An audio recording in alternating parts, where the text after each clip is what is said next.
Hey there, brother. This is Steve with Good Guys to Great Men. Now, this video is about emasculation. This is about the age-old issue of women emasculating men.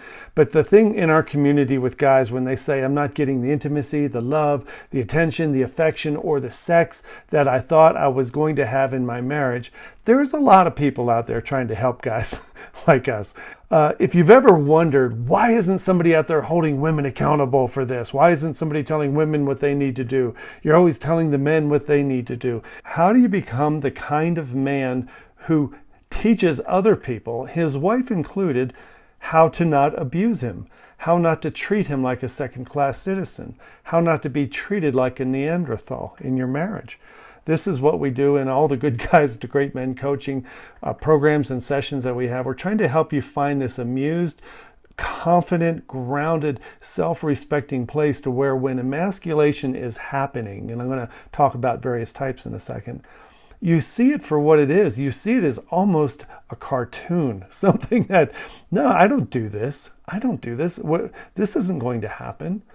But this is hard because you're more afraid of divorce and more afraid of pissing her off than you are afraid of not becoming the man you want to be. You have to become more afraid of not becoming the kind of man who teaches people how to treat him than you are of divorce. Let's talk about some of the most common kinds of emasculation in marriage. Sometimes around sexuality, we get treated like Neanderthals, like having a sex drive is bad. We should be ashamed of ourselves for waking up with an erection. We should be ashamed and embarrassed by wanting to have her have sex with us, as if we're some Hollywood monster that goes out and abuses women. Marriage is a monogamous, committed, long-term, romantic sexual relationship. By definition, that's what marriage is. You can't have shame for wanting to have sex with your wife. But we do. We're afraid that if we push it, and if we push the narrative that we're making her or controlling her or something like that, that we become a monster.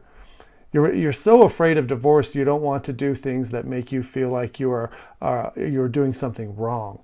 Like, so you go to other things like trying to impress her or take her on dinner dates or go on vacations and have vacation sex. You need to have the cojones to stand up to the act of emasculation, insulting you, shaming you for sexuality, for having a sex drive, calling you a pervert, saying that you think about sex too much all the time, telling you that there's something wrong with you, that you're not normal. Sometimes emasculation happens in the form of criticism and name calling, where you're a pussy, right? You're just acting like a big baby. Stop being a baby. Where they try to emasculate you to take away the very nature of manhood, which is a pursuing, penetrating, passionate, direct form of connection. Yes, men love sex for a reason. There are unhealthy ways to do this. You can be a jerk, you can be a dick, you can be an asshole, you can be a table pounding, hole in the wall punching guy who's trying to control women to have sex with you. What I'm trying to tell you in this video, that if you're in a marriage and you're a good man and you haven't been a monster, you haven't been abusive and angry and mean and controlling, if you haven't been that guy and you simply want to stop the emasculation game, you're going to have to teach her. You're going to have to shut it down by letting her know that it's not okay. If you get called names, you have to say, you can't do that. That's not okay. That's off limits. And she'll say, who are you to tell me? I say, just say, I'm telling you. I don't call you names. You can't call me names. Sex is not something we should be ashamed of. If she's criticizing you in front of friends at a party or in front of the kids, you have to calmly tell her privately, yeah, no, you can't do that. You can't do that. That's not going to work for me. You can't do that. You have to stop. That's not healthy. You're going to have to find a way to stand up for yourself in a fearless way where you're less afraid of her getting angry or reacting at you or even divorcing you. You're going to have to find that energy in you, that confidence, that self-respect, that humorous swagger, where when emasculation is happening, what's some of the other stuff? Oh, all men do this. That's another one. All you guys, that's all you guys think about. You guys are nothing but boners. You're just walking, you have two brains. And they're trying to shut down your masculinity and shut down your sexuality.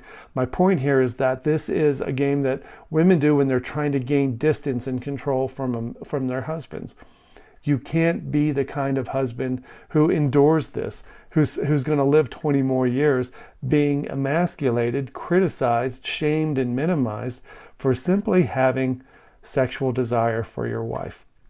Now, if you want to go deeper in this one-on-one, and if you want to talk about the exact situation that you're in, the words she's using, the context, how she does it, we can talk to you in a consultation call and give you some quick tips how to start teaching her how to treat you better by shutting down emasculation. I want you to apply for a consultation call because we need to nip this in the bud, and you need to get that self-respect and swagger and confidence, and again, that amused grin that this isn't the life you're going to live. You're not going to be emasculated. Let us help you with that so you can do it in a really healthy way that maintains your integrity and your confidence and your self-respect. I hope this helps you, brother. Take care. Bye-bye.